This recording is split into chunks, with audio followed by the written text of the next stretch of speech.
All right, so if you've been following my channel and you're kind of wondering what the hell I'm doing and what's going on, this is the truck we replaced the entire fuel system on. Once we got the fuel system on, got the truck back together, I was test driving it. Everything with the fuel system's fine, but then I started having issues with the turbo. So I figured I'd kind of just do a short video here, update everybody where I'm at and what's going on. So this here is the original turbo.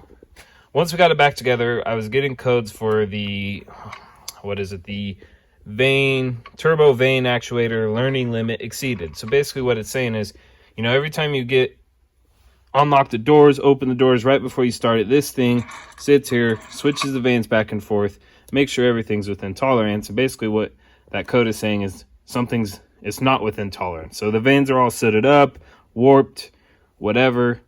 I took the actuator off the other truck, used it on this truck, same issue.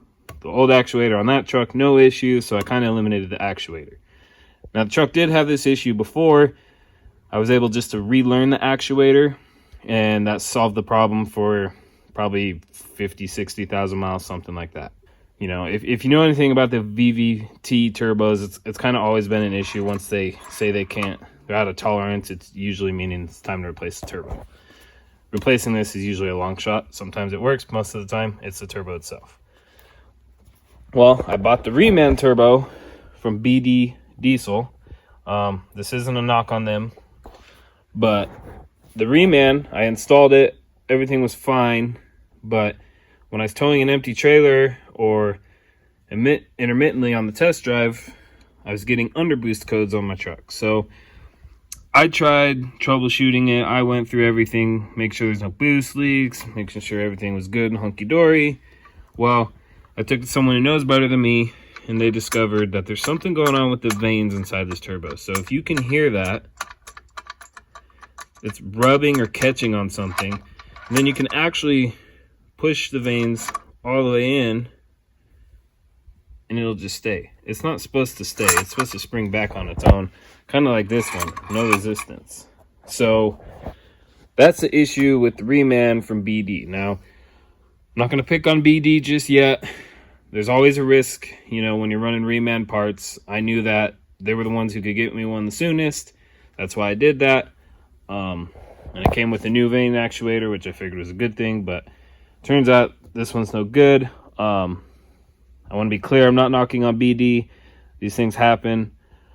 In my younger days, I would have been pissed off instantly, but now we'll see how they treat me on the return process, and I'll talk about that when it's all completed and see how they treat me there, because this appears to be a failure. So the solution is I ended up buying a Stealth Series turbo from Duramax Tuner. Actually, I bought it from XDP, but it's the same price through Duramax Tuner, but hey, XDP gave me free shipping. Saved me $150. So anyway, this one, the reason I went with this one is two reasons. It's all brand new. It's all new parts, so there shouldn't be any issues there. It's supposedly going to give me a little bump in horsepower with no tuning required. It's a lighter rotating assembly. It's supposed to blow up faster. It's kind of basically a ported, polished, better version of the stock one. And I could buy it without the actuator, which saves me anywhere from $600 to $1,000. We're going to put this one on, see how everything goes, and I'll hopefully be able to do another update and just talk about how hopefully good this turbo is.